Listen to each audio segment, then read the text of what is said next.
so he wouldn't turn. I know Marcy Bryant pretty well. But I've got it taped. I knew 3 of the 5. Oh, and then Jeff. I just don't like it as much as I do in college, but I've just been more interested in it because it's somebody I know who they are.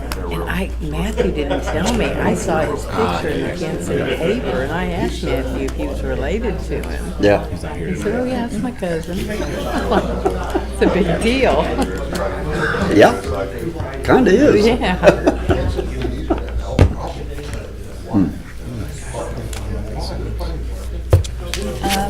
You get paid mileage for your meetings.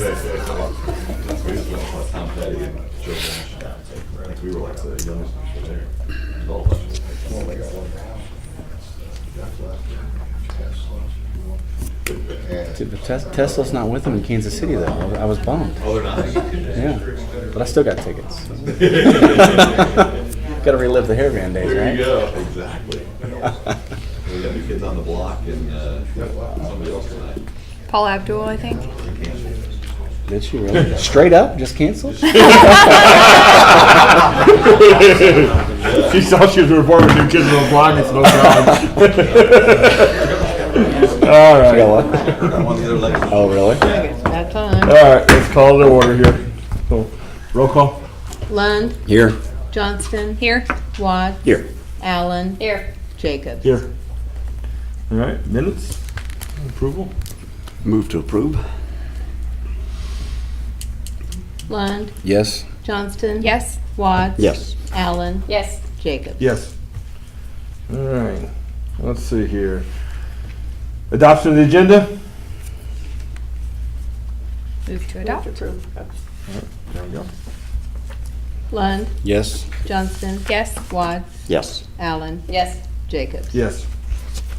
All right, first thing's a public hearing. We have a public hearing on an ordinance annexing certain adjacent territory into the city of Warrensburg, Missouri, located at 141 Northwest 21 Road on the southwest corner of the intersection of Hawthorne Boulevard and Business Highway 13, McGuire Street. Do we have anybody sign up on that one?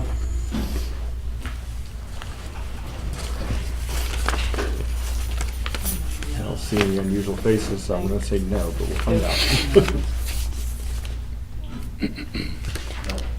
Nobody. All right. This is a request that's been submitted by Elvin Maloney and his wife has signed as well. This is the portion of land that is north of the Office Depot Rib Crib area. It is 2.5 acres. The city staff has worked with them to receive this petition. We also have a zoning request that you will hear at your next city council meeting. Having this land inside the city will make it possible to annex the right-of-way of Highway 13, Business Highway 13 / McGuire Street, and Holden Street, and the crossover between the two there at Hawthorne Boulevard, making all that lane contiguous to the city so that we can pursue the roundabout project at that intersection. The land is currently undeveloped, and when you see it next in 2 weeks, the request for zoning would be for general business. The state requires a 14-day comment period between the hearing and the final action, so it's just on your agenda this evening for first reading only. And then in 2 weeks, it'll be on your agenda for a second reading and action. And then if that is positive, then we'll move forward with zoning that evening as well. All right. Anybody want to say anything at this point, or say the first reading? Anything to say? Okay. So, all right. So, seeing that nobody walked in, we will close the public hearing and move to the ordinances, first and second reading. An ordinance approving and accepting the final plat of Drawing Room Subdivision A subdivision in the city of Warrensburg, Missouri, located at 1104 and 1114 South McGuire Street and 1101 McGuire Terrace. That's Barb again. Yes, several months ago, the council granted a conditional use permit for a duplex on what is lot 3 of the plat that you have in front of you. And one of the conditions at that time was that the curb gutter sidewalk improvements be made along the frontage of the lot. And also discussed at that time was that if he replatted into smaller lots, then the requirement would follow as development occurred on each individual lot. So with this replat, he's taking that large lot and subdividing it into 3 lots, and that duplex and conditional use permit would go with the building then that's on the very north end on lot 3. They have made all of the changes that we requested up until this point with this plat, and there are a few things to note. The lot 1 and lot 3 are less than 100 feet in depth, and your code requires the minimum lot depth to be 100 feet. You can grant an exception for that with the approval of the plat, and so the ordinance has been worded to accomplish that, and the Planning and Zoning Commission recommended approval of that as well at their meeting last week, and you have that in writing from them. The staff is in support of that as well. The conditions of the lot, it is what it is based on the 3 surrounding streets, so there's no way to get additional depth in those lots. The ordinance has 2 conditions on it. And so we would recommend approval of the ordinance as written.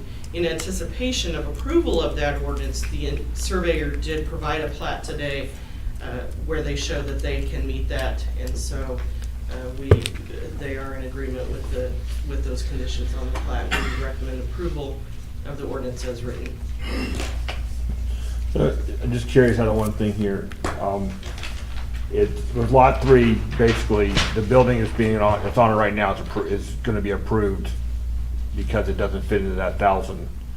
Now, if he was to tear that building down, would he have to come back for a conditional use permit at that point? The building is fine. Okay, The lot on the north end, right on the south side of the heavy black line, says 77.85 feet. right, So the lot depth is not 100 feet, it's 77.85 feet. So whether it's that building or any other building on the lot, right. that's still going to be 77.85 feet. The north lot line Right. is. So my question is, so we're approving this building, and if he tore this building down, he'd have to come back and get approval for it, or we're approving You're the not building? approving the building at all. You're approving these solid black lines. Does this lot otherwise meet the area requirements for redevelopment? There is no area requirement in the general business district. Okay, so then there wouldn't be an issue. Okay. I think he was, I think, asking a zoning question more than. I may have been, you could be correct. Anybody else have any questions? All right. I think we need a motion. Move to pass said ordinance to second reading by title? Lund, Yes. Johnston, Yes. Watts, Yes. Allen. Yes. Jacobs. Yes. This is an ordinance approving and accepting the final plat of Drawing Room subdivision, a subdivision in the city of Warrensburg, Missouri, located at 1104 and 1114 South McGuire Street and 1101 McGuire Terrace. This is for adoption or rejection. Lund, Yes. Johnston, Yes. Watts, Yes. Allen, Yes. Jacobs. Yes.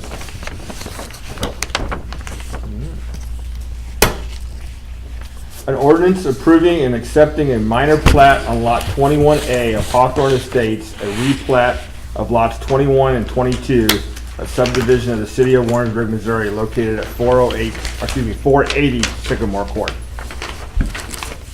These are 2 lots on Sycamore Court and Hawthorne Estates, and the owner owns both lots. Brain Homes owns both lots and wants to build a house in the middle of the 2 lots. Normally, because there is if you own both lots with the same entity, you could just build over that lot line and it wouldn't require the plat to erase the lot line. In this case, there's a utility easement along that lot line on both sides. And so the replat will erase the lot line as well as the utility easement that is there so that they can build the house over the middle of the lot. That's the only change with this plat. We would recommend approval as submitted.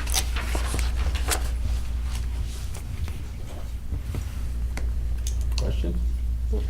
I have none. Move, bill be moved second reading by title. Lund, Yes. Johnston. Yes. Watts. Yes. Allen. Yes. Jacob. Yes.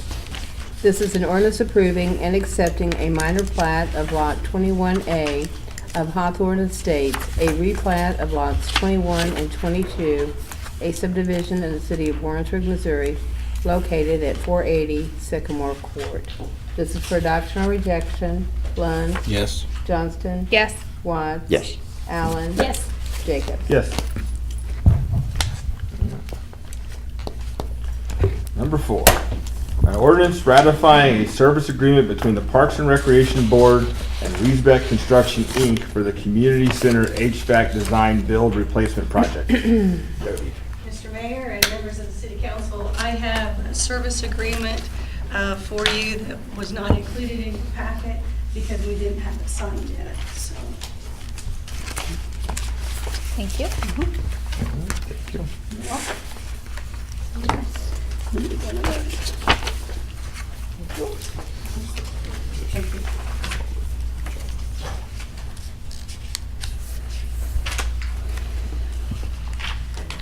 What you have before you tonight is a request from the Park Board.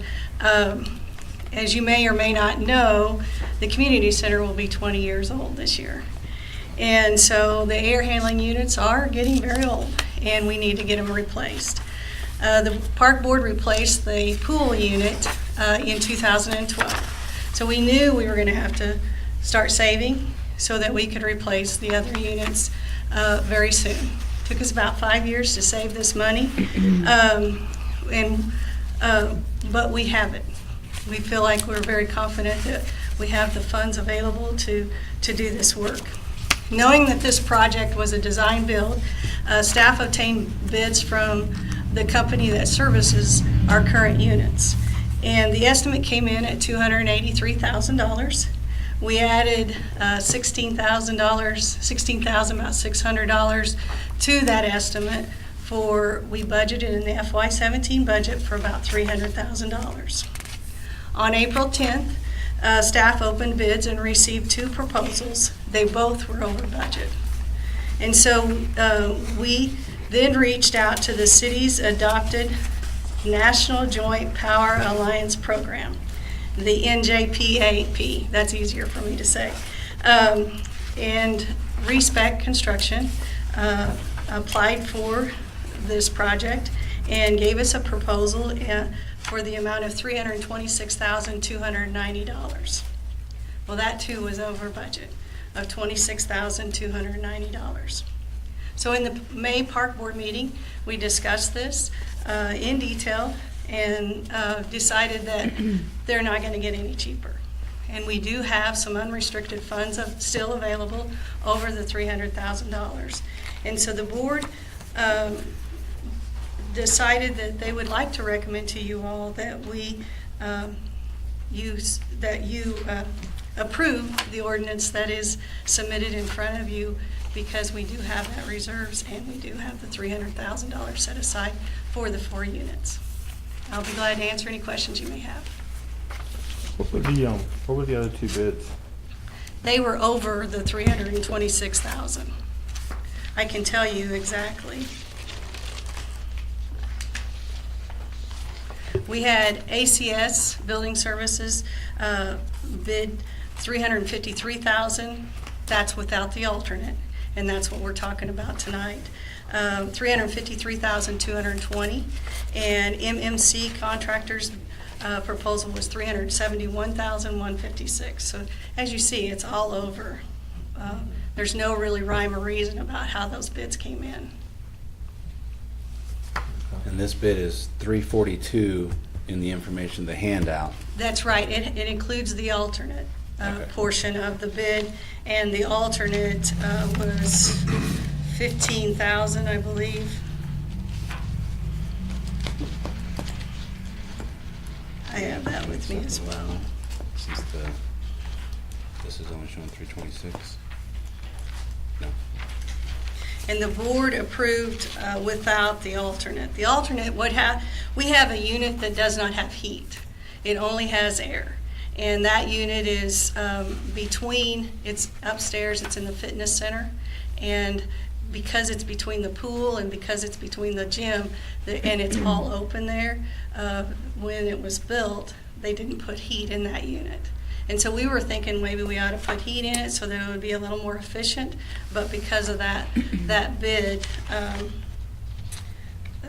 we felt like we did not want to go any higher than what we were already.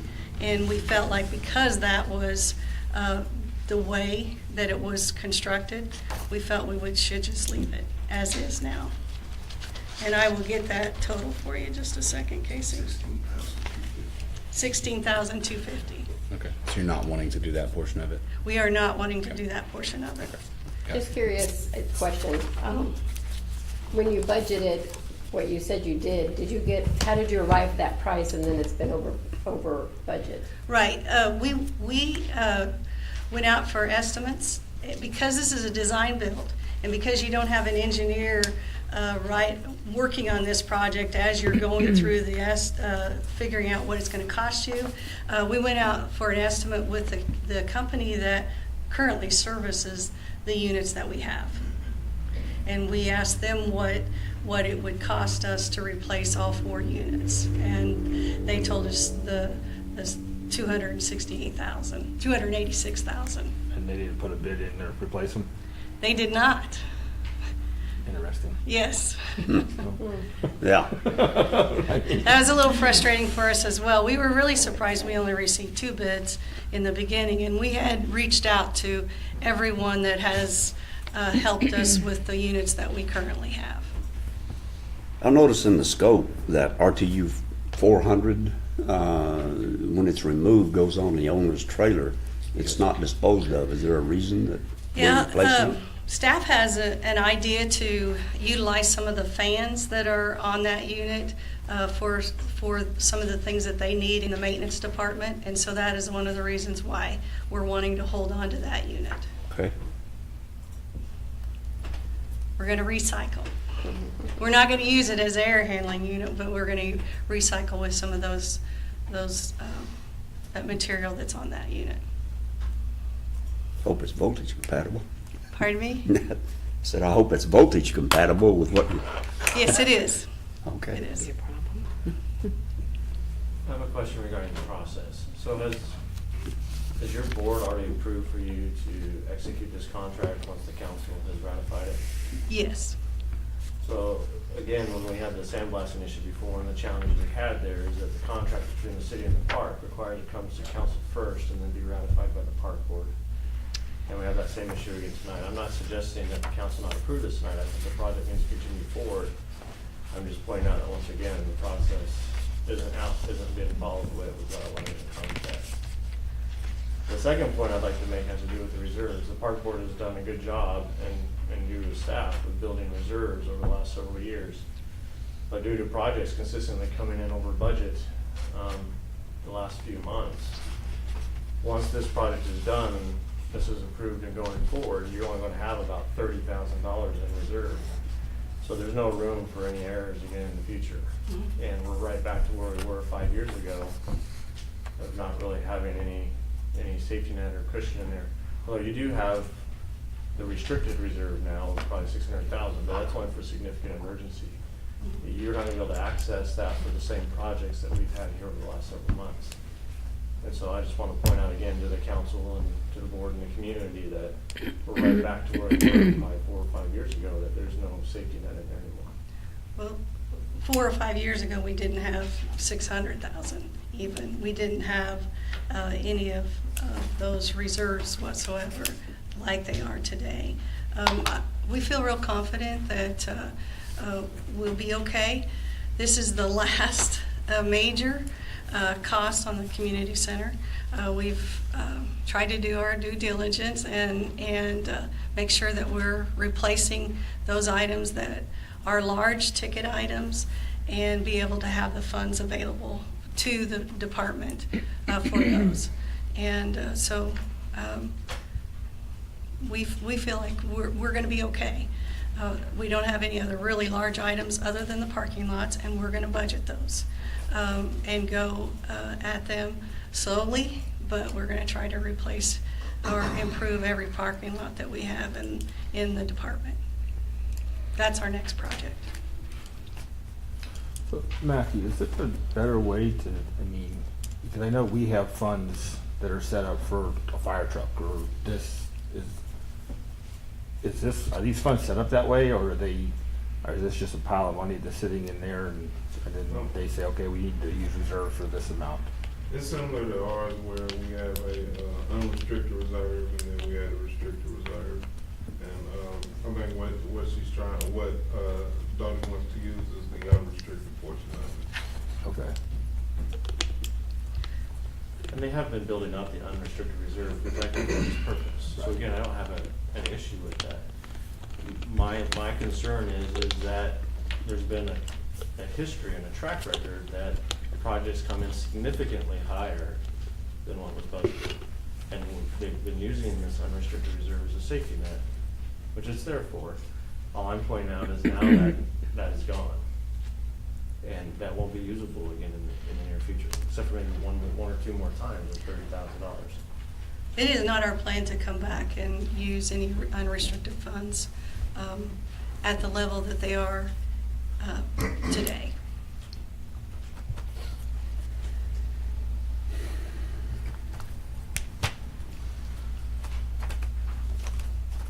Is there a reason that you chose to go with design build?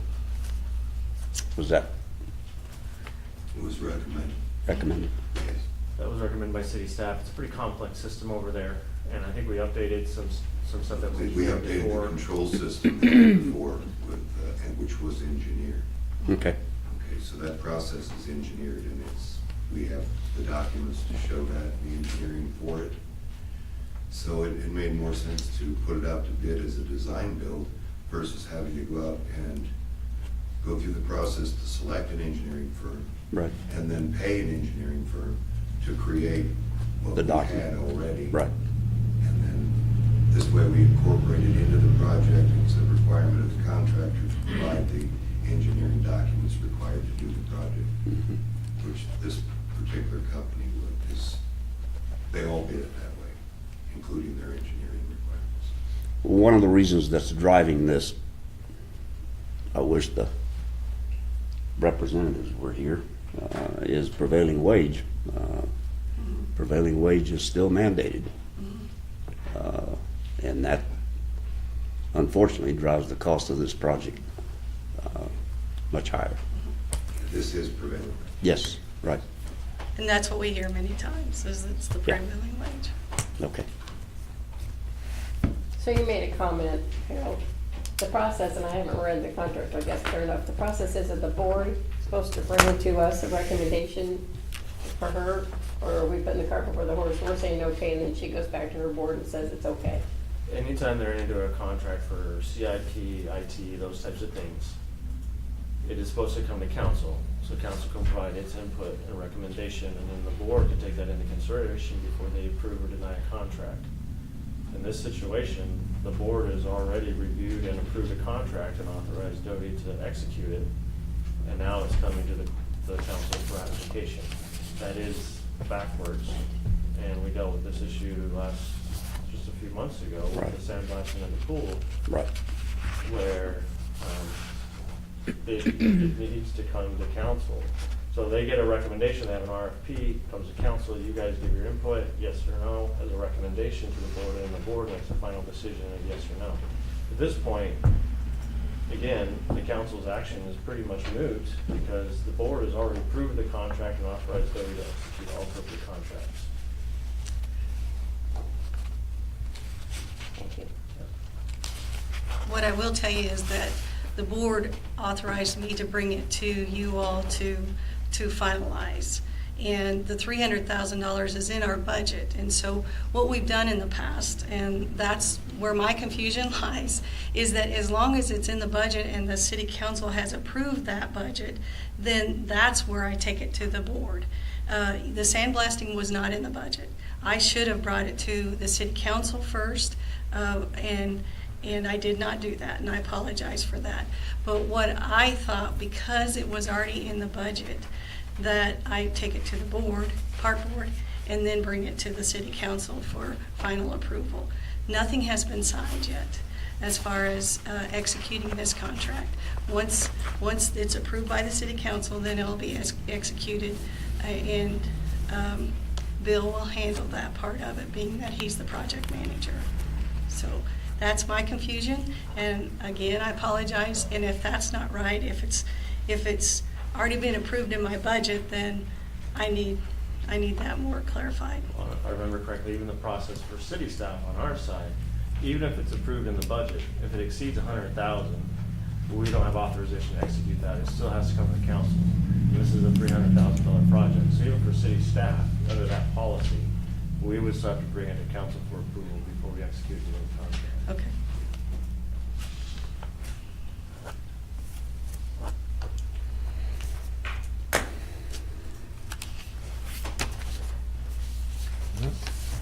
Somebody do something. I move this said bill be passed the second reading by title. Lund, Yes. Johnston, Yes. Watts, Yes. Allen, Yes. Jacobs. Yes. This is an ordinance ratifying a service agreement between the Parks and Recreation Board and Respect Construction Incorporated for the Community Center HVAC Design Build Replacement Project. This is for adoption or rejection. Lund, Yes. Johnston, Yes. Watts, Yes. Allen, Yes. Jacobs. Yes.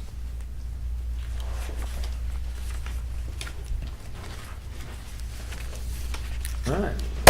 Let's see here. Number 5, an ordinance amending ordinance 5271 concerning the adopted annual budget for fiscal year 17 for the Parks and Recreation Fund as ratified by the Warrensburg Parks and Recreation Board. Mr. Mayor, and members of the city council, this is to just approve the amendment to our fund of $26,290. We do have $51,000 of unrestricted funds left, and on behalf of the park board, we would like to you to recommend approving of the ordinance as submitted. I'll be glad to answer any questions that you might have. Just this is a curiosity question or anything. What happens if we end up getting into restricted reserve? What's the process at that point? Well, it depends on how you dip into it and whether you're dipping into it for a reason that's appropriate for restricted reserves. Usually, typically, restricted reserve is only for emergency purposes. In other words, it's a threat to life safety and the public if it doesn't get fixed. It has to be fixed now. The projects we've been dealing with have not been a life safety or public safety issue. Okay. What happens if this contract requires a change order, significant change order? Well, they have about 30,000 left in unrestricted reserves. To meet a change order? That they could use for change orders. But if it gets more than that, they don't have any, the restricted reserve is not an appropriate source. Right. They handle anything over 30,000. So with council, I think they came to us and said anything over 50,000 they can do without our approval. Is that what it was? Was there something that they could do? Yes. Okay. The Parks Board came with the contract. Yes. But that has to be in your budget. What did you say is the That balance 50,000 has to be in on the budget. unrestricted? For the 26.9 is 51,000. Okay. 51,600, I believe. There's 25 grand left-ish. Yeah. So 25 grand is what the balance is. What's your all's goal to get that built back up to? Is there a safety net level that you are looking, or that's a goal for you guys? I know this is a large expense, but getting back to where you want to be, where do you want to be? We want to be where we are, and that's the $600,000 in emergency funds. Okay. We want to spend the budget to that every year. If we do increase that, then we're going to probably be coming back and saying, we need to spend this on the unrestricted funds. We need to spend this in a manner that will benefit the community. Okay, so you're not wanting to build up the unrestricted reserves We're not. to 50,000 or 100,000 to where if something did happen, you're wanting to use the 600, the restricted reserves more as the safety net? We are wanting to use the budget as it is. We want to stay to that budget and not necessarily add any more to our restricted or unrestricted funds.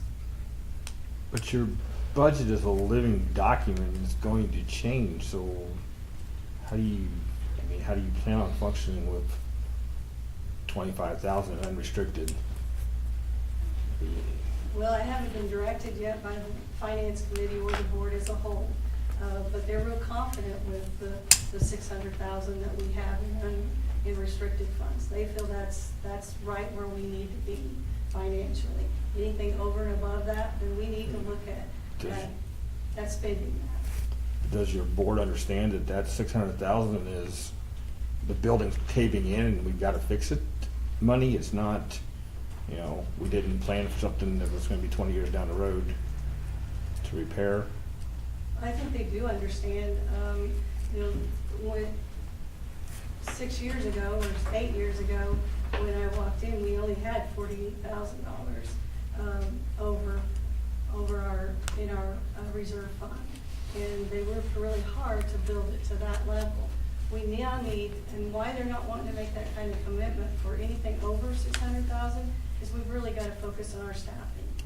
We only have 11 full-time staff, and we do an amazing job with that, but we've really got to start focusing on our staffing. And so they don't want to make any kind of commitment to looking at any additional reserves. They want to look at working towards building our staff. I think that's our biggest challenge right now, after we finish the air handling units. It really concerns me to go into a contract this big and not have a contingency cushion that you don't have in this case. That scares me into have a plan of operating without. Yeah. I mean, what's the city's unrestricted? This year we plan to spend it down to 500,000. And next year it's in the works to build that back up a little bit. Right.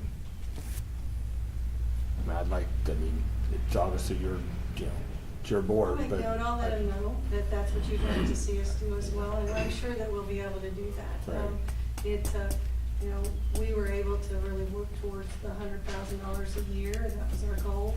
And I think that we'll probably be able to do something like that again, but that hasn't been our focus while we've been working on the FY18 budget. And it was not our focus. Our focus was to get these air handling units done and being able to pay for them, and worked hard for 5 years to get to that point. And right now our fund is in FY16. We ended the year with $900 and some thousand in total reserves. That included our restricted, and I see that not being a problem at all. I just know that that's what the focus on is our staffing this FY18 budget. And knowing that we're going to have to, once you bring somebody in, you got to consider that for years to come. And we don't want layoffs, and so we're really working in that direction. But I will let them know that the council feels it's very important that we look at our reserves and have to do that. Any motion? I move that bill be said to second reading by title. Lund, Yes. Johnston, Yes. Watts, Yes. Allen, Yes. Jacobs. Yes. This is an ordinance submitting ordinance 5271 concerning the adopted annual budget for fiscal year 17 for the Parks and Recreation Fund as ratified by the Warrensburg Parks and Recreation Board. This is for adoption or rejection. Lund, Yes. Johnston, Yes. Watts, Yes. Allen, Yes. Jacobs. Yes.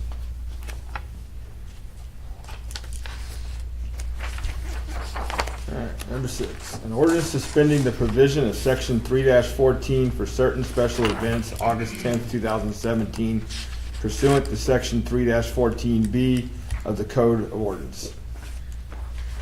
Mr. Mayor, members of the City Council, this is similar to what you approved last month for the first concert on Pine Street. This is for the August 10th concert.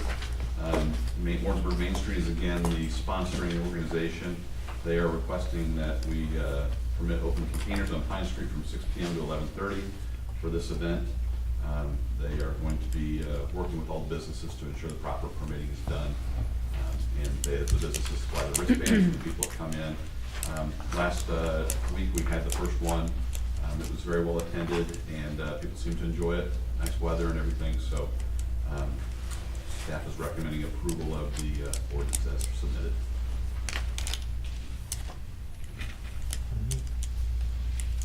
I had talked to you before that I'd like to look at this and see if we can't do some type of overhaul on that, considering maybe closing Pine Street down on a Friday night or a Saturday night.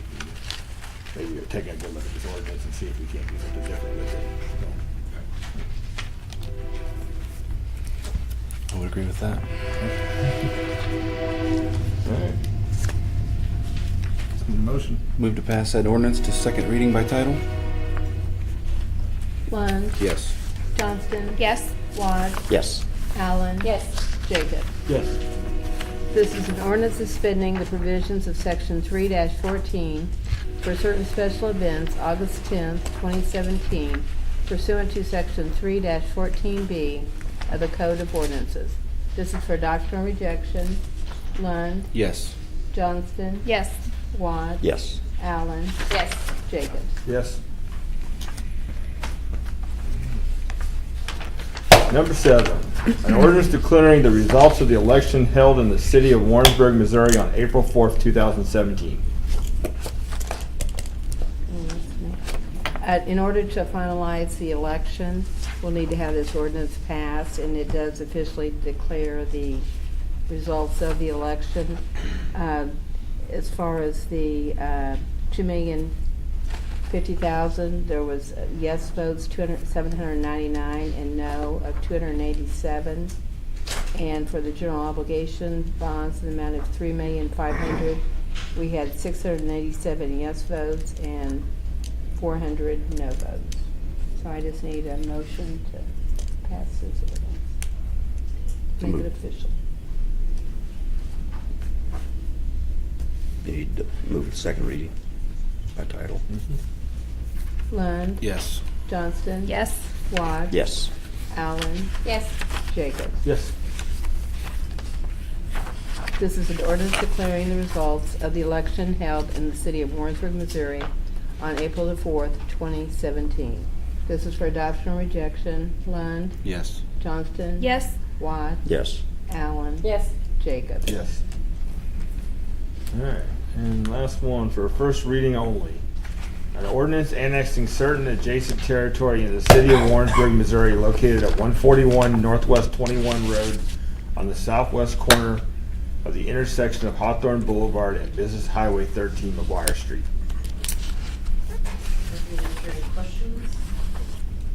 Otherwise, it's just the first reading.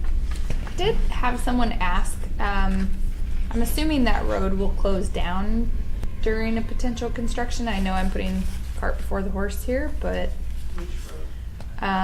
that portion of 13 headed north.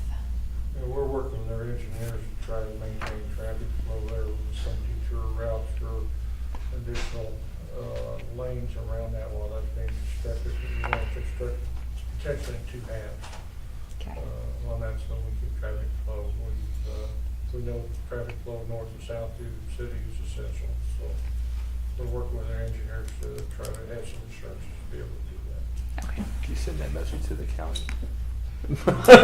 Actually, they didn't close down the road.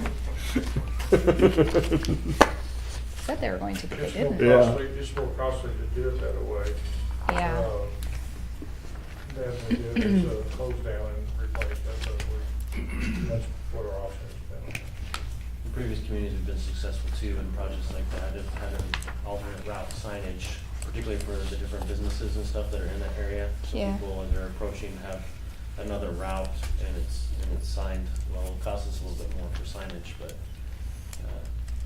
it's gonna be inconvenient no matter how you do it. But we can help alleviate some of that by having additional signage and doing it in houses that, as Phil just talked about.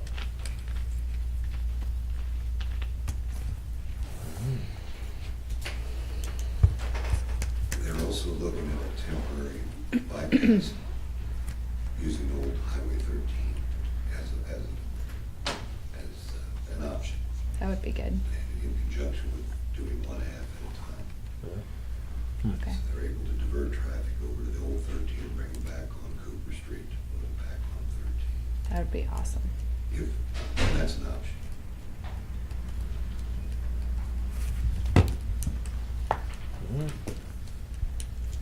Just need a motion. Oh, First reading. We Oh, No, I'm sorry. What? we don't need anything. It's a resolution. Oh. It's this one. No, it's his first reading. Okay, so you don't need, okay, I got you, I'm good, all right, got you. All right. Okay, so we just need to, do I need to read both these resolutions, or? You'll need to read the resolution. Okay, all right. So number 9 is a resolution authorizing and offering for sale of general obligation bonds for the benefit of the city of Warrensburg, Missouri. Just read one at a time, right? Just read them one at a time. Yeah, well, this was in, Yeah, one at a time. All right, you're up, Matthew. yeah. Mr. Mayor, members of the city council, on April 4th, 2017, the citizens authorized the issuance of general obligation bonds. This is a formality to proceed with the sale of the bonds, and it will also name Piper Jaffray as a financial advisor and Gilmore Bell as a bond counsel. And we have Jack Dillingham here if there are any questions or anything else related to the sale of the bonds.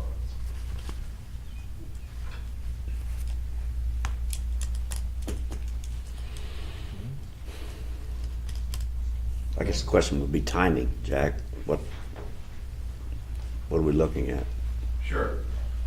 The timetable for the actual bond sale is to sync up with your August regular meeting. I believe that's August 14th.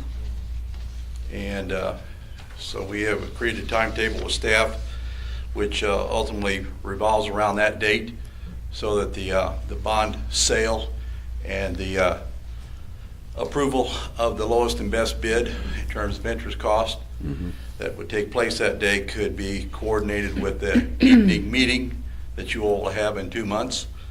And then closing on the transaction is scheduled for August 30th. That will allow us to get this new rate on the bond levy and get that bond levy set for December, when we will begin getting that tax revenue in January of 18.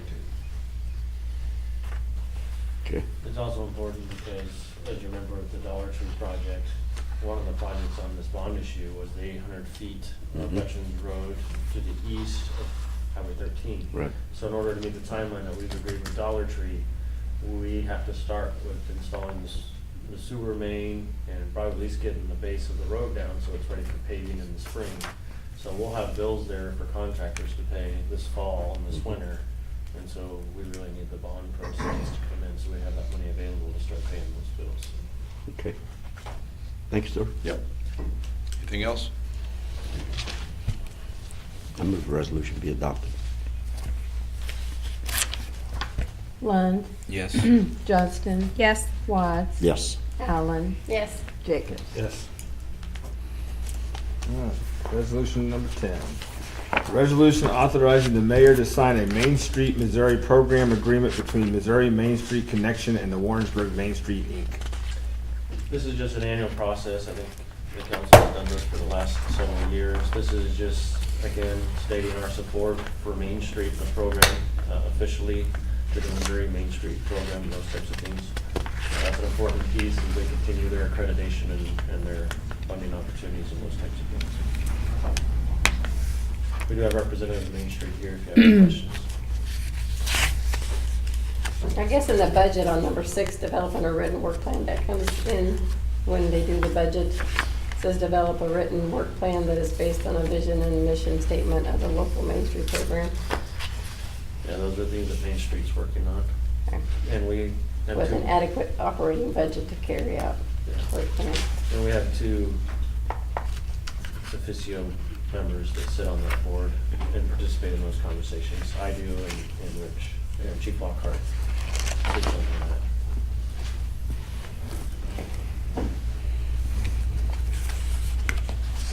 Move to adopt. Lund, Yes. Johnston, Yes. Watts, Yes. Allen, Yes. Jacobs. Yes. All right, we have a presentation from the Kansas City Power and Light LED street light upgrade presentation. Mayor, members of city council, we have Steve Granger, Mark Lawson with KCP here to make the presentation. Get double teamed tonight. Got the big bucks out. You bet, something like that. Good evening, Mayor and members of council and staff. It's our pleasure to be here and bring you up to date on some new things we're going to be doing in Warrensburg, starting maybe as early as this week, hopefully. So with your franchise agreement we have with you, it's always good to bring you up to speed what we're doing. And so we're glad to report tonight that after about 7 years of research and planning on the different models and types of LED street lights, Warrensburg is getting a complete rebuild of all your street lights. Everything will be LED. Okay, that's kind of a frame of reference. So basically there's a presentation. We talk about what we're doing, what are the drivers, the benefits, what are they, cost, potential changes to the city, and the installation schedule. So as I said, we started our work on this back in 2010, and at that time there was a huge number of companies. I'm not sure who's advancing here. Oh, you'll do it? There you go. Left or right? Right. Okay. Hey, look, I have a future in technology. There you go. All right. Okay. Work for you. See if I have to. There you go. All right. So back in 2010, there was a huge number of companies trying to get in the LED streetlight business. Every model we had to look at and check and rule down what made sense, what worked. Other utilities were doing the same thing. We partnered in the metro area with Mid-America Regional Council. We had some pilot communities to see what made sense, because we roll it out system-wide. It's a huge number of lights. So it's a big investment. It takes a lot of time in planning. We did that. We started with 54 communities with our first rollout. We're now looking at moving it down a little bit more. We're now looking at approximately changing out 38,000 more street lights, primarily in the former Aquila area. 14,000 will be installed outside the Kansas City Metro, 7,500 in the Southeast District. For those of you that don't familiar with our geographies and how we do things, everything's divided into districts. The Southeast District includes Warrensburg area, Sedalia area, Clinton area. So in that area we'll be doing 7,500 street lights. And in the city of Warrensburg it'd be approximately 1,500 street lights. So the benefits of why we're looking, whoa, I'm not sure which way I point. Hey, I bragged too soon, didn't I? Oh, here we go. There you go. All right.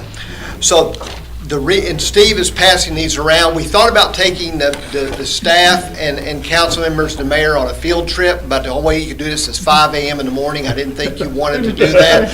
So we decided to bring the street lights to you guys instead. The photo on the slide is actually made here in town. That's on Hawthorne. So we did some pilots there to kind of see what made sense. The benefits, I think it's straightforward.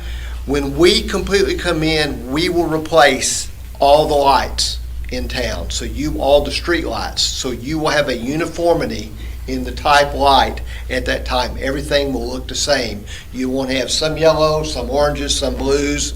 Everything will look the same. They're environmentally friendly. They last longer.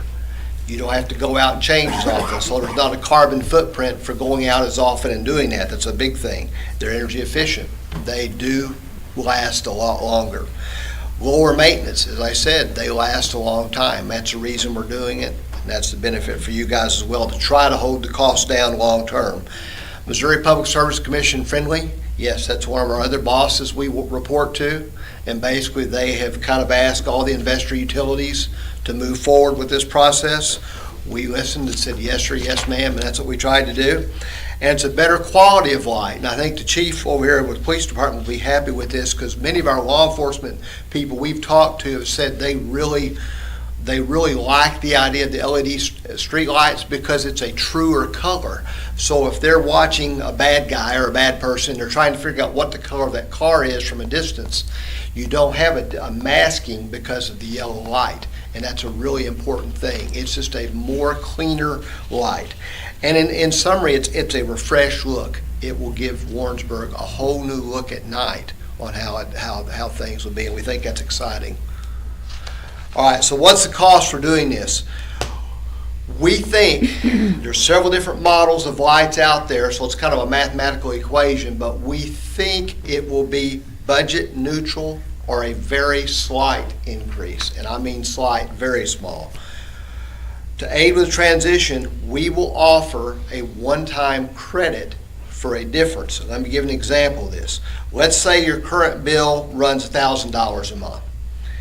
After the new one is installed, let's say it ends up being $1,100. We would take that variance, that $100 times 12, you would get a credit one time of $1,200 if that's the case.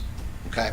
And the reason for that is to help you get more budgeted aware of that and give you a little bit more time, so that's what we're trying to do.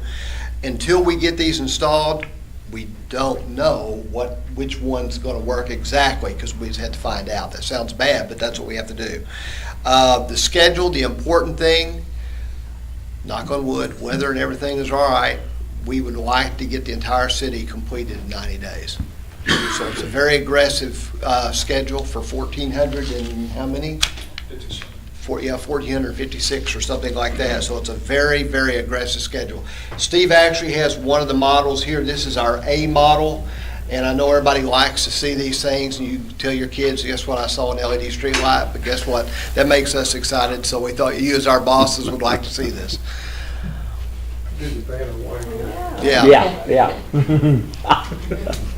You do it so well. Yeah, you do. What's the what's the K rating on that? Do we know? What's the K rating on those? Is it 3,000 or 4,000? Two, right? 3,000, I think. Yeah. No light bulb there. Yeah. Yeah. I know Maybe not, Brian.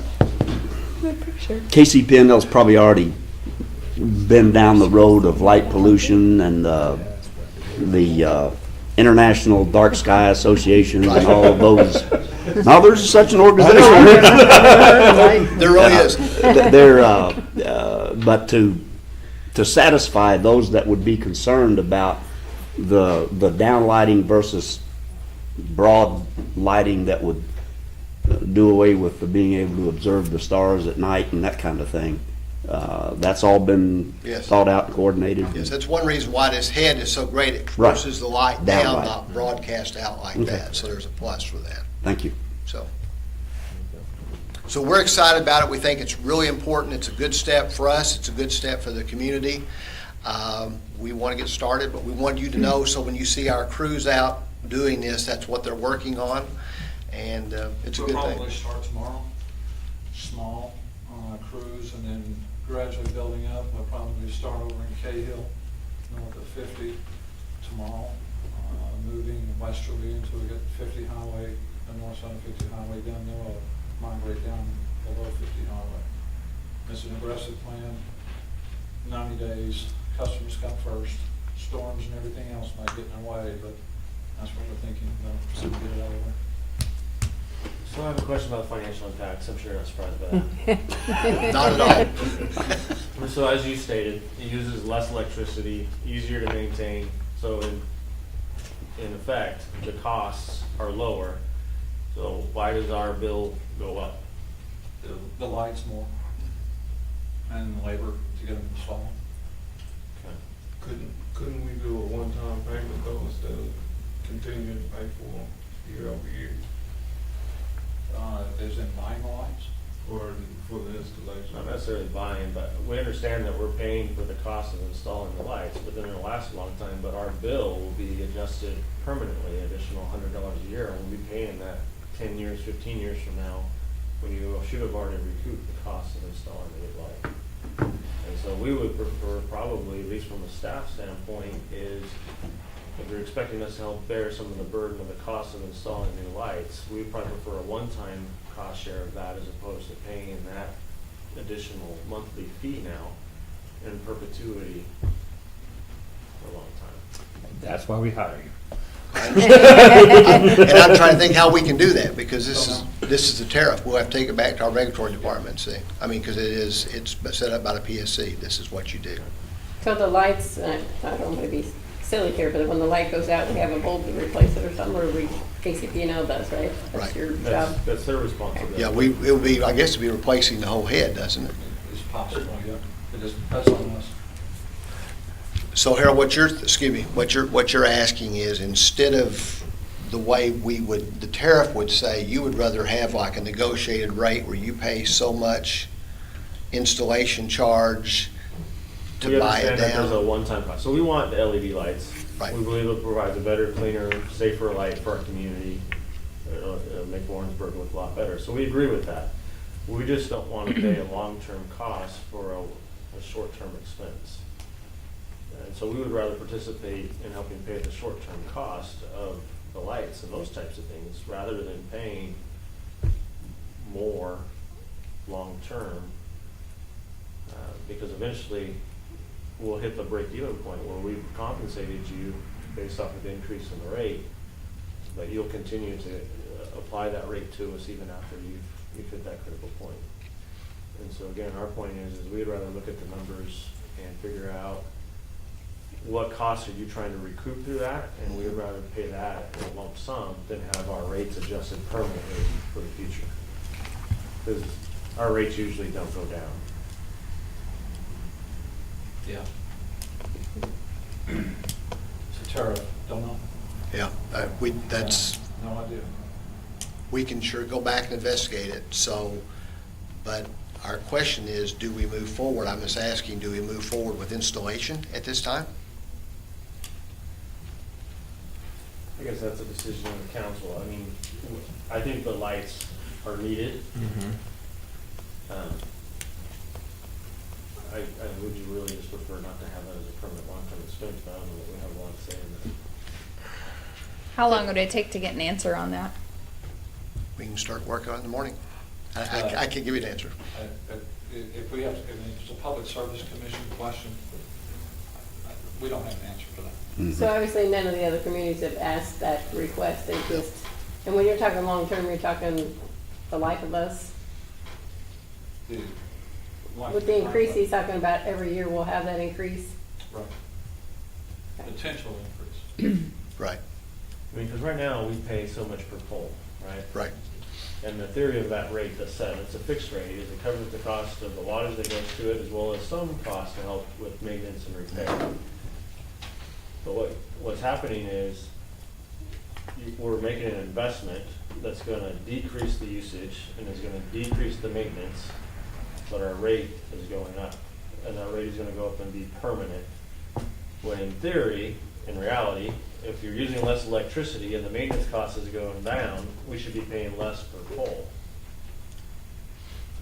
So I have about 6 or 8 that I do at my office, so those will increase the owners. What do you think, how much? Well, now, are those private area lights or street lights? They're two different types of lights. If Parking lot light is what it is. That's a private. That's private area. light. For KCP&L, That is not, that's that is once a not month. part of this. Okay, it's not. That's- Yeah, there's two things, I don't know, we got the point across, the decorative lights that are here are not gonna be a part of this, Right.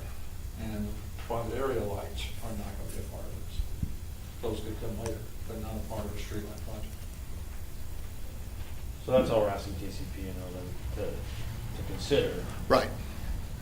So we're freeing up basically kilowatts that you as a company will sell elsewhere, because it's cheaper to free up wattage than it is to create wattage. I'm just asking that it be reconsidered, that we're freeing up wattage and maintenance costs, and yet we're being asked to pay more for that. So And all, and my like, preference is at the very least is that it stay the same. and that's my goal. And that's, I mean, that was our goal, that's what we're trying to get to, but we don't know yet. That's what, until we get installed, then we'll see which models we had to use. That's our problem. Each one is a different wattage and therefore a different cost. That's the I don't issue. want to make a promise we can't keep. Yeah, yeah.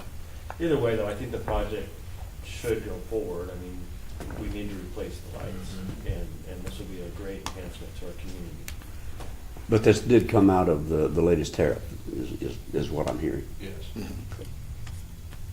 So there's a whole process to that, and unfortunately, we Yep. didn't have an opportunity to ask these questions during that process, and Right. so we may be stuck with what we got. But In the future, this model doesn't make a whole lot of sense. what we will do is we will go back and ask and just see. I don't have an answer for you. I really don't. Sorry. But we can try. At the same time, KCP&L has been a great partner with us when it comes to economic development. The Dollar Tree would not have happened without the investments they're making and those types of things. So we have benefited greatly from the community. Right. Right. $1,200 a year isn't gonna break us. I mean, it probably wouldn't be that much. Yeah. But at the end of the day, it's not a financial issue or risk because it's not significant. I just disagree with the concept that we're using less and maintaining less, but we're paying more for it. Okay, we will investigate it. We'll report back, I guess, through you to start with, and then see. But we'll start first thing in the morning, okay? Thank you, folks. Good seeing Thank you. everybody yet again. Good to see you.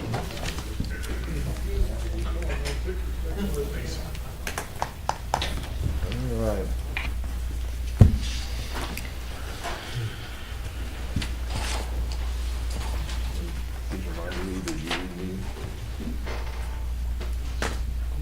Oh, it's me again, isn't it? Okay. We've got Gary Curtis tonight. He's made a request from the Missouri Lions Athletic Committee. Do you have a few words you want to say, Gary? You should have a copy of the letter I submitted to Yeah, the it's city. in your packet. And I failed to put on there the game date, which will be the 22nd of July, probably the hottest day of the year, but we'll get through it. The players will report to the city on the 18th, and the reason that I'm here because the Warrensburg Lions Club pretty well sponsors most of the expense of making them comfortable while they're here. We did get some funding from the Visitors Bureau. We requested $2,000, but they were able to give us $850. We do a pregame meal for them, one of our major expenses.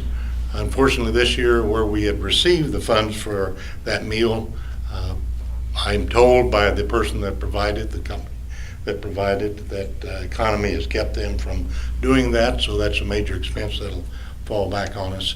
But anyway, we will have players from all over the state come here, and the benefit to the city, of course, will be that they'll be here the night before for a banquet.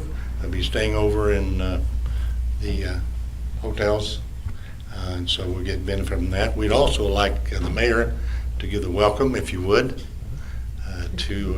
at the night of our banquet. But anyway, I'm here to answer any questions, and I have Bill Turnage here also that can answer any questions that you have. We just have requested of the council that they help us out in the funding of $500 if you can do that. Questions to me? I guess the only concern I have is, do we want to get into the habit of double dipping our two accounts? So we got the Visitors Bureau account, this account. I was glad to see the WCVB because that was one of my questions. Yeah. I was glad to see that they did give you some money. Yes, they That's did. awesome.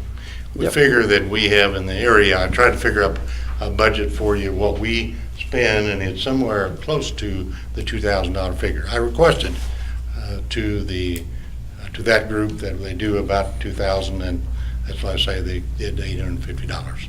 Well, and the Stevens Fund is obviously for charitable. I get that you're saying double dipping, but really I don't think we are. That's kind of what the Stevens Fund was set up for, so. Yeah, we're all It's a volunteer. side We don't group. take any funders out. Everything goes to Saving Sight. The Lions Club is all about helping those that are in need of assistance with sight. So that's where all of our funds go.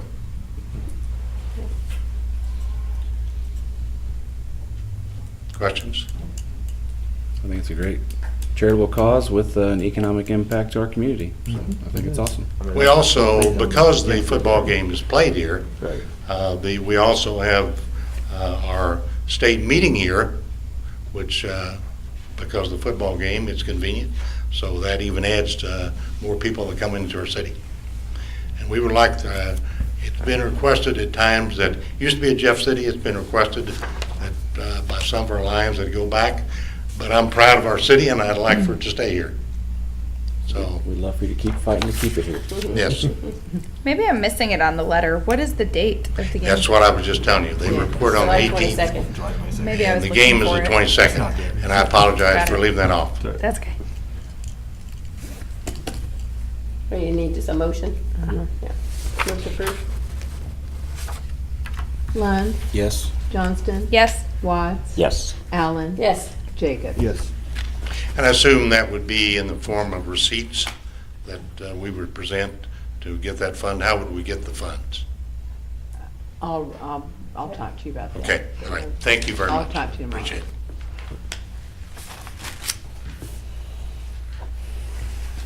All right.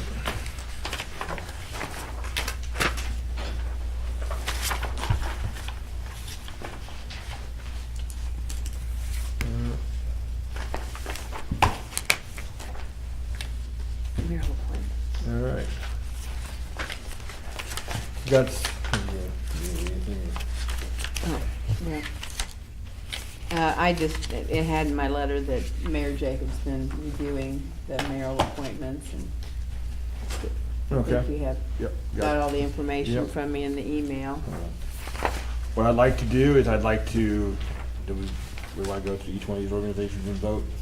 I would like to just, Okay. how do you feel? You want to incorporate them all together and say yes or no on all of them, or? Doesn't matter. I'm good with going each organization and vote on the organization as Okay. a whole. Okay. So, okay. So on pedestrian and bike lanes, Monda Rentals.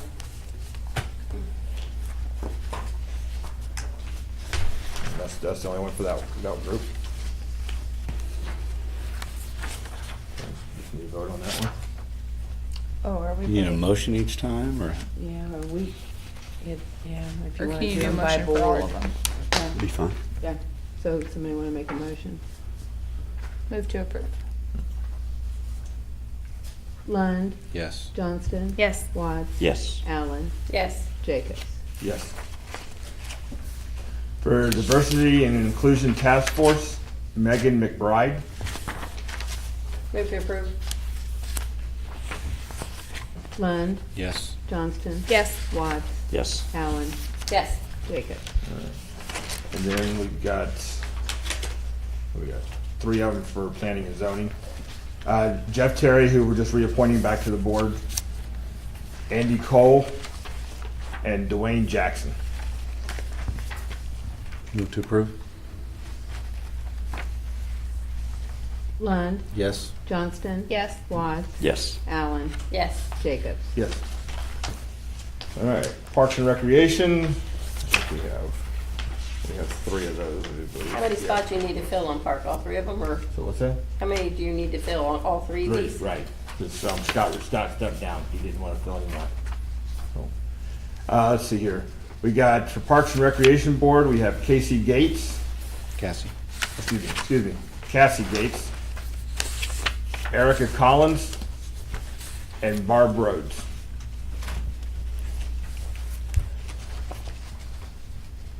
Move to approve? Lund, Yes. Johnston. Yes. Watts, Yes. Allen, Yes. Jacobs. Yes. All right. For the tree board, we have two. And that's Trish Smith and Christian Cutler. Move to approve? Lund, Yes. Johnston. Yes. Watts, Yes. Allen, Yes. Jacobs. Yes. So you're gonna be busy tomorrow.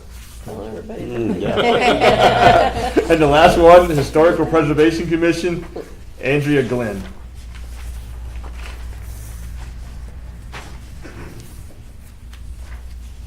Move to approve. Lund, Yes. Johnston, Yes. Watts, Yes. Allen, Yes. Jacobs. Yes. Very often. Be good to have.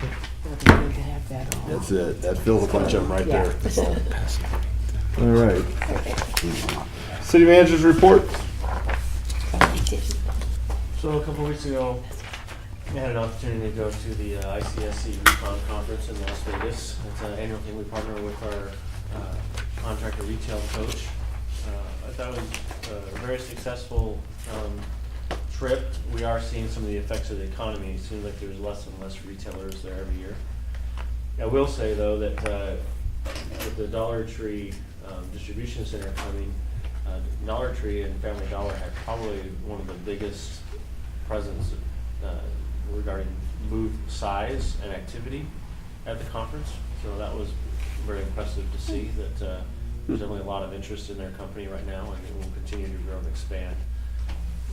So it's a great opportunity for us to have one of their distribution centers here within our community.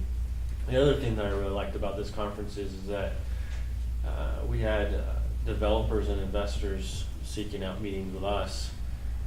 It's great to go talk to the retail companies, but usually they're not really interested unless you have an investor behind it. And so having the investors and developers coming forward and showing interest in Warrensburg right now is big. I think the Dollar Tree Distribution Center announcement probably had some to do with that.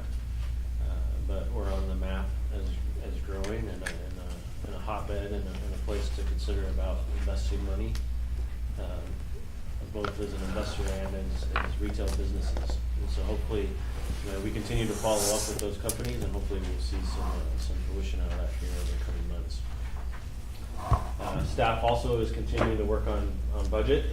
It's been a bit more work and stress this year than it was last year.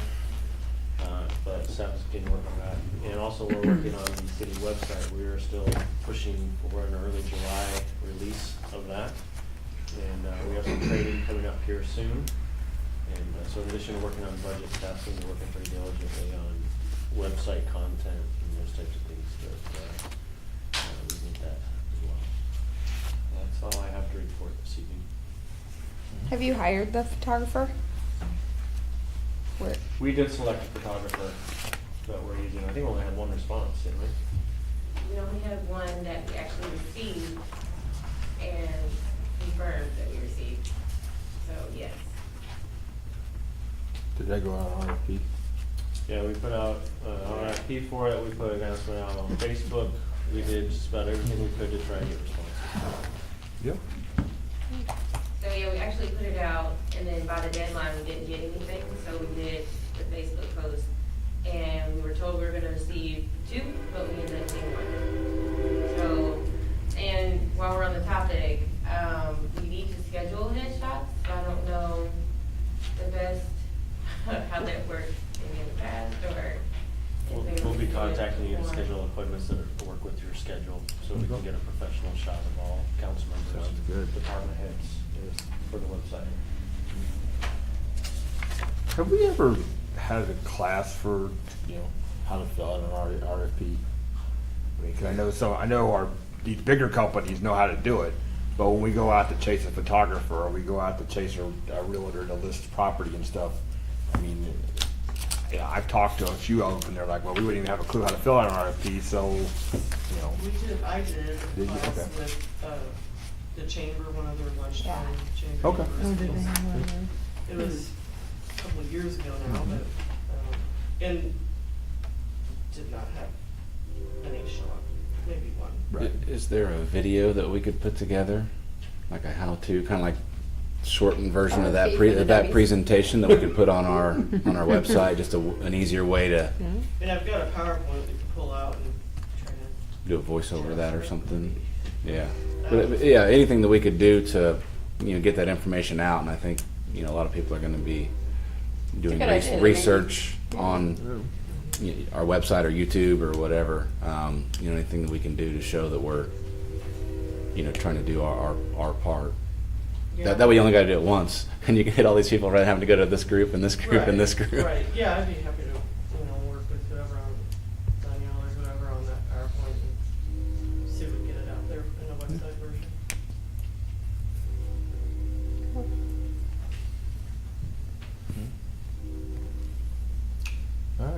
Tell us something good. Oh. I'll be the person Come on, let's who get talk back to to you. You're just a Debbie Downer. That's where with the finance guy, I'm good. But, I did go to the GFOA conference and I made a few contacts with some other financial professionals in Missouri. And we're not the only one having this issue. So that is one thing, but that's not to say what the problem is yet. So we're still digging, still looking, still trying to search for answers. I got a call out to the state, and I'm waiting to hear back from them. One of the big issues is, as we've gone through the data and information, we've noticed that there's some significant credits being provided, and we're not sure how or why those credits are being provided, and in particular, why they're being provided from our revenues. If they're state credits, they should be paid for by the state, not out of our share of our revenues and sales. I was just gonna ask your challenge. You think that's one of your challenges? So that's what we're trying to figure out right now. And GFOA stands for? Government Finance Officers Association. And then also, next city council meeting, we'll have the civic organization come and do their request for funding. Oh, yeah. How many we got so far? Same Okay. Same group. All the same ones. Okay. All right. Anything, Bob? Well, I do try to think of good news here, but, so, the question I'm getting a lot in the community right now is, what's next? We've had a lot of good things happen, especially commercial over the last few years. And, so I can only say at this point, there are things in the pipeline. So there is stuff coming. It's a ways out still. But yeah, that activity is not falling off, so that's good news.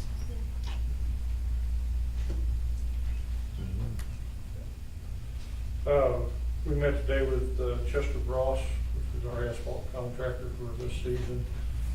We're advised that they will start work the week of July 17th, which is later than we would like, but it's before a window of the students coming back. And so that's their initial time. We're yet to hear from our Palmer and Overcoat people, but we anticipate that'll be before then, whenever they start that work. Still gonna give you time to stripe and everything. Pardon? Still give you time to stripe where it's Still needed. lose time and get it back in. I thought you said strike. He's going on strike. You may. That's hard to Got anything there, Randy? No, sir. All right. Danielle? I can't think of anything except for maybe contacting you guys about the headshots and possibly about meeting for WCBB, maybe how would you say, open house or something as far as the recruitment for the director of tourism position. And then that. You guys probably don't have anything scheduled yet, but you guys are gonna be doing something like that in the next couple of weeks, are you thinking for the? I would hope in the next couple of weeks. So we've done the first round of interviews. Okay. What we'll probably do is we'll do a second round interviews and then open house that community members can come and interact and give some feedback, and then we'll make a final decision. So we've interviewed some candidates. We'll whittle that down to some finalists, and we'll put them through that process. And we'd ask for council participation in that process. Good. All right. HR? Nothing additional, sir. Nothing at all? All right. You got anything, Bill? No? Lots of projects going on. There we go. Main Street, want to throw anything in? I'm good. You're good. All right. Dodie? The weather's been great. It's good for pool business. I'm very excited. We'll be getting you some numbers very soon. We did open a week later than what we did last year, so we're trying to figure out how that's all working. But I think that you'll be very pleased. We're also working on our activity guide for the fall and the winter. Believe it or not, we have to do that right in the middle of our busy season.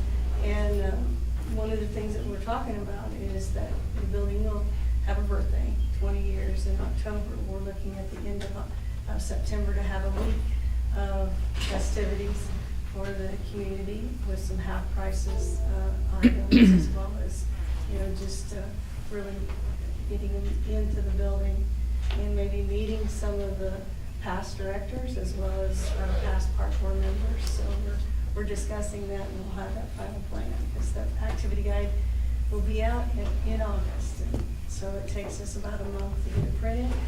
We do have a contract with Daily Star Journal, so it is local. And they also put it in their advertiser, the activity guide to every home in Warrensburg. So it's a good partnership. And the next meeting, the park board president will be here to give their annual report. So thank you. Chief Commissioner? No, sir. Chief Hoggett? Two things. One, I don't know if you've heard, Lieutenant Tim Lowry's father passed away yesterday, and looking at probably having the funeral on Saturday, so I'll make sure I get that to Cindy so she can get that out to you. And we are also excited to announce that we're adding a new family member to the police department next Monday at 2 o'clock. Serafina Duquette will be sworn in. We're going to be doing that over in the training room at the police department. She graduates Wednesday from the police academy at 6 o'clock, so we're excited about her. We've got another hire, but unfortunately, she's not ready to join the ranks yet 'cause she's not 21, so she'll be starting in July. Her name's Sophie Winger, and her mom is Kathy Winger. Yeah, she was the city juvenile judge officer. years ago. So she was in my office today getting outfitted and doing paperwork, and I was looking at her thinking, I don't think she's old enough to be a police officer, and she's not. But she looks very young. And Both of them look about 12. I think I'm getting old when all Yeah, these Monday at officers 2 start looking young. swearing so in, but it's down. That's all I have, thank you. Yeah. Got anything, Doug? That's nice. Casey? Nothing. You got anything, Bob? No, I don't. Thank you. I'm good. I do. All right. I got a call from the Secretary of State's office, and I sent email. I think most of you all have already heard, but Jay Ashcroft is going to be at Trails Regional Library this Thursday at 6 o'clock to talk about the new voter ID law. So I saw you were going to bring it back to us. Yep. I think I'm going to go too. Yeah, that'd be good. Anyway. Then also, on a bright note, we did get a nice thank you note from Project Graduation. So, anyway, it's nice to thanking the city council for the donation from the People's Fund. Then you said, when's the next PCC luncheon? I think I'm not going to be able to go to that one. July 6th. July 6th? Yeah, no, I'm out. I wanted to send you that email. Okay, so you can't. And you don't want me to send you an email on those, right? I've already Hope it'll be in the RSVP'd. hospital. I hated to leave you out of I was on email, the but- board before, Yeah, that's so what I I'll thought. just continue Okay. to do that on my All own. right. Right, maybe that day. Yeah. You can't. That's right, that's when you go. I just wanted to thank the chief there for letting me play with the dog. That was a blast. You know, putting that suit on was a little bit of a pain, but it was a blast. You did a fine job. Yep. So, and Pine Street, that was a great event out there. I mean, I think it went real well. According to my daughter's count, we had 125 there. So, That's good. she's told me she can count that high, so we'll go with it. That's pretty good. That was a lot to compete with. There was a I lot think the going loss on. Out was, there in the twilight we were show there and then the phase. band didn't get on quick enough, so we Yeah. had to hightail out of there. Yeah. And it took a little longer, I felt though. Yeah, there was a number was 150, and this was Good. about 90. 150. There you go. So Okay. yeah. So We had that's a little band delay this year. yeah. Yeah. So you know, but little hiccups we can work through. I think it's the first time we changed bands out there. So you know. But I know I had fun. And the people I talked to said they had fun too. So that's it though. Just need to vote to close. Just need it read? Just need it I ready. need somebody to make a motion. Oh. Yep, we need to make a motion. Read it. Doug says read it. Okay. Okay. That's the motion. Doug says that's the motion. Vote to close part of this meeting pursuant to section 610.021 of the revised statutes of Missouri relating to 1, legal actions, causes of action or litigation involving the city and any confidential or privileged communication between the city and its representatives and its attorneys. 2, leasing, purchase, or sale of real estate where public knowledge might adversely affect the amount paid in the transaction. 3, hiring, firing, disciplining, or promoting of particular employees by a public governmental body when personal information about the employee is discussed or recorded. 12, documents or any documents related to a negotiated contract until a contract is executed or all proposals are rejected. 13, individually identifiable personnel records, performance ratings, or records pertaining to employees or applicants for employment. Lund, Yes. Johnston. Yes. Watts. Yes. Allen. Yes. Jacob. Yes. I'm gonna do that memorized next time. More power to you. There are all kinds of stuff here. Now these on top, go ahead and sign both of them. You will, they're the same. And then